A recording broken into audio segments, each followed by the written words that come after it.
시기도 잠깐 있었어요. 그런데 이제 조국 장관 결국 임명이 됐고, 그리고 바로 추석 명절로 돌입했는데 추석 명절 주간에 지속적으로 이 조국 장관 가족 관련 의혹 보도가 잇따랐습니다. 대표적인 게 오촌 조카가 입국을 했고 체포되지 않습니까? 그러면서 여러 가지 이제 혐의들이 또 드러나기도 하고요. 구속영장 청구되고 구속이 됐죠. 그러니까 이런 정황들을 보면서 리얼미터가 이 지지율이 하락한 이유를 밝히고 있어요. 추석 명절을 전후해서 조국 장관 가족에 관한 의혹이 또 이 검찰발로 구체적으로 보도된 것이 영향을 미친 것으로 보인다. 이렇게 해석하고 있습니다. 어떻게 최평론가님도 연휴 때 가족들과 조국 장관 얘기 하셨어요? 감로들방이 있었습니다. 그래요? 조국 장관 지지한다라는 가족도 있었고요. 네. 또 조국 장관 결사 반대일세 하는 가족도 있었고요. 그래서 식사하다가 우리 다른 얘기하자 이렇게 결국은 말머리를 돌리게 되더군요. 다 비슷한 경험들 네. 하셨군요. 저희 집도 그랬습니다. 윤 교수님. 반갑습니다. 김주희입니다. 저는 오늘도 이곳 광화문 청계 광장에 나와 있습니다. 서로 나타났습니까? 네. 나타났습니다. 네. 자, 여권이 좀 어떻게 이 상황을 어떻게 보고 있을까 좀 궁금하네요. 어쨌든 뭐 이제 민주당 여당 지지율은 대통령 국정운영 지지율과 이제 같이 같은 흐름으로 이제 갈 수밖에 없는 그런 구조 같습니다. 그런 면에서 어쨌든 이제 대통령의 대선 득표율에 이제 몇 퍼센트 차이가 안 나게 지금 하락이 된 상태이기 때문에 여당이나 청와대는 다 이 상황 굉장히 무겁고 엄중하게 이렇게 받아들이고 있을 거라고 생각을 하고 당연히 또 그렇게 받아들여야 된다고 생각을 합니다. 네. 이번 추석 이제 민심에서 드러난 것을 어떻게 하면 이제 민생의 성과로 잘 이제 전환시킬 것인가 이제 이런 것에 고민을 좀 집중할 것 같고요. 이 조국 장관 사태는 이게 원천적으로 그런 것 같아요. 이제 저도 이제 추석 때 집에서 이제 이런저런 가족들하고 얘기를 나눴는데 반대하시는 분들은 입장이 그냥 간단 명료한 거죠.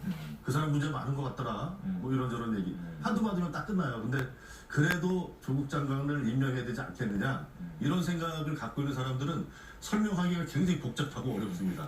이런 것은 이래서 별로 문제가 안 되고 이건 이래서 괜찮고 이 사람이 이런 걸 할 수 있기 때문에 사법개혁 할 수 있는 적임자이기 때문에 해야 된다. 설명하려면 한참 시간이 많이 걸려요. 그러니까 기본 이슈 자체가 찬성하는 쪽이 반대하는 쪽이 어떤 그런 논리 이런 거를 방어하는데 이제 굉장히 좀 어려운 그런 거라고 생각이 들고요. 이제 총선까지는 아직도 이제 시간이 좀 많이 남아 있다고 생각합니다. 이제 뭐 패스트트랙 수사나 또 이제 정계 개편 논의 이런저런 이제 이슈들이 있기 때문에 그때까지는 좀 지켜봐야 될 것 같고 어쨌든 청와대나 여당으로서는 이제 얼마 전에 이제 8월 고용률 발표도 됐지만 민생 이슈에서 성과를 내야만 국민들 마음을 다시 살 수 있지 않을까 그렇게 생각을 합니다. 그래서 신 박사님 네. 지난 대선에서 문재인 대통령의 득표율이 41%였죠. 근데 지금 여론조사라는 게 추이를 저희가 보통 본다고 하잖아요. 근데 지금 조국 장관이 현직에 있는 동안 현직에 계속 있는다면 여론조사의 추이를 봤을 때는 하락세가 될 가능성이 많고요. 그렇다면은 글쎄 문재인 대통령은 이것을 반전시킬 카드를 뭐라고 생각을 할까요? 그러니까 이제 북한 카드, 북풍 일단. 너 얼굴이 왜 그래? 뭐야? 나 오늘 여기서 잘 거야. 아, 설마 부부싸움 한 거냐? 그래? 정상회담을 해서 뭔가 이제 새로운 좀 그 훈풍, 북한발, 평양발 훈풍을 만들면 뭔가 반전될 수 있지 않겠는가 하는데 저는 좀 회의적으로 보는 게요. 이게 이제 김정은 플러스 요인이라면 조국 마이너스 요인에 대한 나름대로 리스크 관리는 전혀 안 하는 상태에서 김정은 플러스 요인 요인이 조국 마이너스 요인을 누를 수 있을 것인가? 저는 아니라고 봐요. 이미 그 북한 카드는 저 두세 차례다 그 미국 북한 또 남북 정상회담 다 있어. 뭐 차마시로 적인 게 오늘의 체지방 관리 메타그린. 꿈을 낮은 곳에 두지 마라. 그곳은 당신이 이미 지나친 곳이니. 그럼요. 실이 달라집니다. 좀 멋있게 있겠네. 어서 오세요. 빅드란입니다. 라식. 새겼다. 말이에요. 조국 그 임명 강행하고 그 이후에 이런 거 행보를 보면 야당이 허약하니까 그렇게 한다 이렇게 생각하면 안 되는 게 이건 국민의 마음을 완전히 정면으로 거스르는 행위거든요. 그러니까 여야 간의 이 구도로 볼 게 아니라 국민의 이 실망한 마음을 다스려줄 생각은 않고 오히려 그거를 더 거기다가 어떻게 상처난 데다 더 바늘 콕콕 찌르는 듯한 이런 행태란 말이에요. 근데 오늘 그 진보 성향의 사실 이거 페이지를 라인 민주당의 수도권 의원이 지역구 민심 살피고 나서 한겨레 기자한테 한 말이 지역구 돌아다니다 보면 박근혜 때와 뭐가 다르냐라는 얘기를 듣는다는 거예요. 이게 굉장히 치명적이에요. 근데 제 주변에서는요, 박근혜 때보다 더하다는 얘기까지 지금 나오고 있는 거예요. 그러니까 이렇게 국민의 마음이 이렇게 망가지고 있는데 단지 뭐 허약한 야당 이것만 바라보고 국정 운영했다가는 빠르면은 진짜 문재인 대통령 대선 득표율 41%가 내주 뭐 이렇게 그 밑으로 무너질 수도 있다. 저는 그렇게 봅니다. 윤 교수님께서 그래도 네.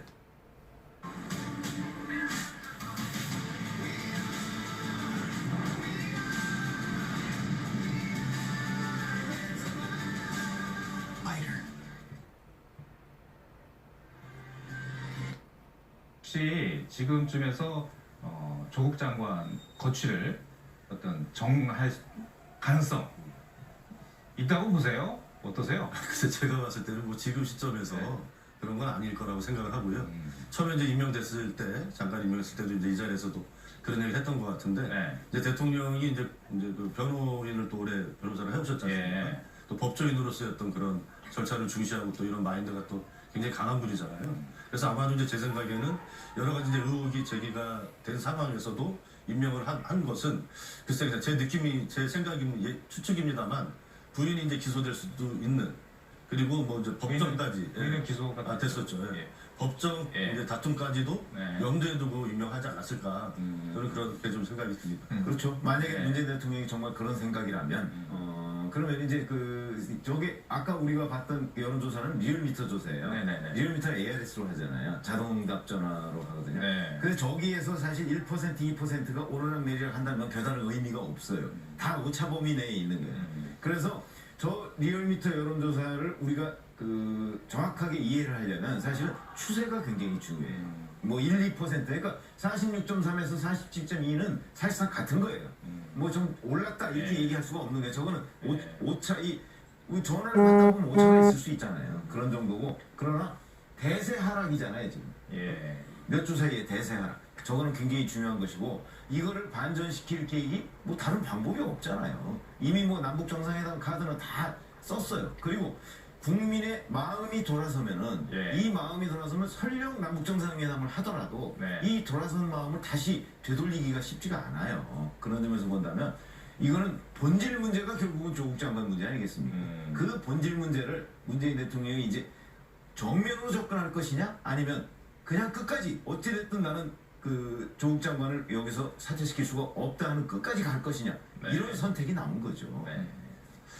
자, 이런 상황에서 여권 분들이 보셨을 때 아주 뭐라고 해야 될까요?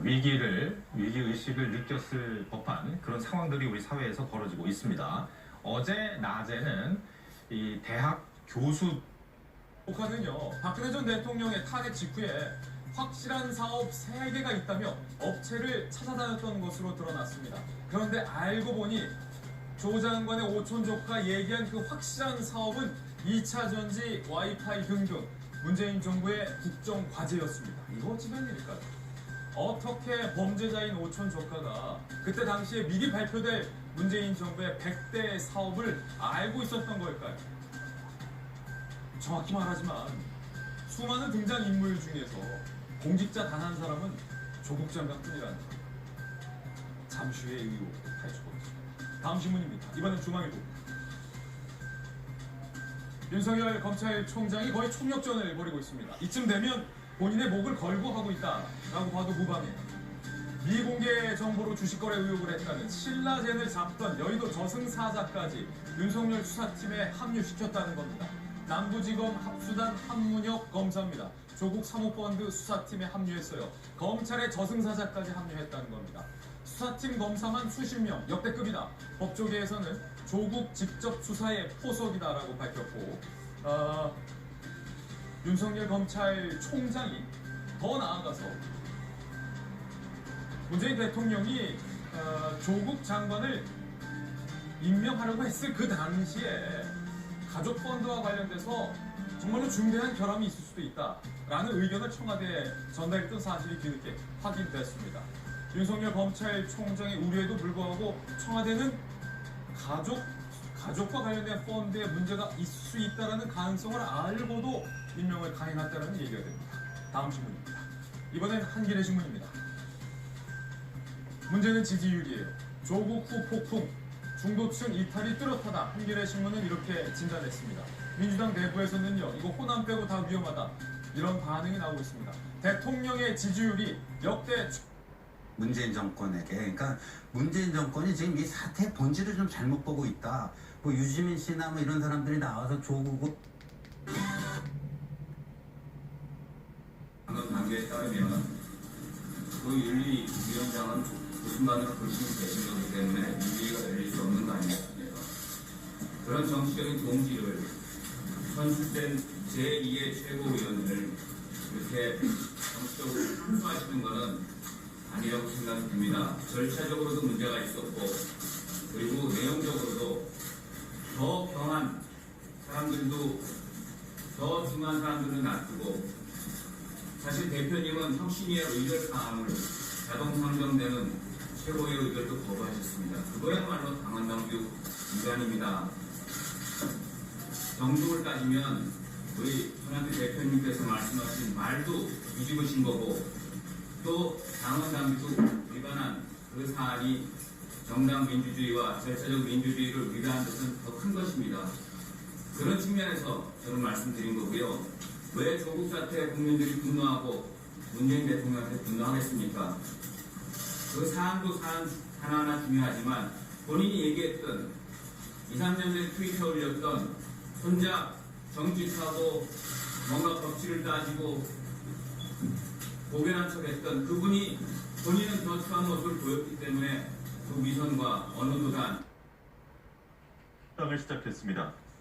로이터 통신에 따르면 랴오민 중국 재경위원회 판공실 부주임 겸 재정부 부부장이 이끄는 바른미래당 최고위 모습 보셨습니다. 비당권파 최고위원들은 하태경 의원에 대한 징계를 철회해야 한다. 윤리위의 징계는 절차와 내용에 문제가 있었다, 이렇게 주장하고 있고, 당권파 의원들은 손학규 대표가 당을 장악하기 위해서 하태경 의원을 징계한 게 아니라고 생각을 하고요. 그래서 그런 부분에서 우리 사회가 좀 더 폭넓게 이 상황에 대해서 근본적인 좀 문제의식을 갖고 좀 진단을 해야 되지 않을까. 네, 오늘 저희가 준비한 키워드도 하나하나씩 살펴볼까요? 첫 번째 키워드는 이겁니다. 조작. 조국 장관이 손에 쥐고 흔들었던 펀드 운영 보고서 조작됐다. 그런데 조작 직전 인편으로 사람이 조국 장관에게 전달해줬다. 조 장관이 결국 이 조작 과정 개입했다라는 얘기가 됩니다. 두 번째 키워드는요, 불씨.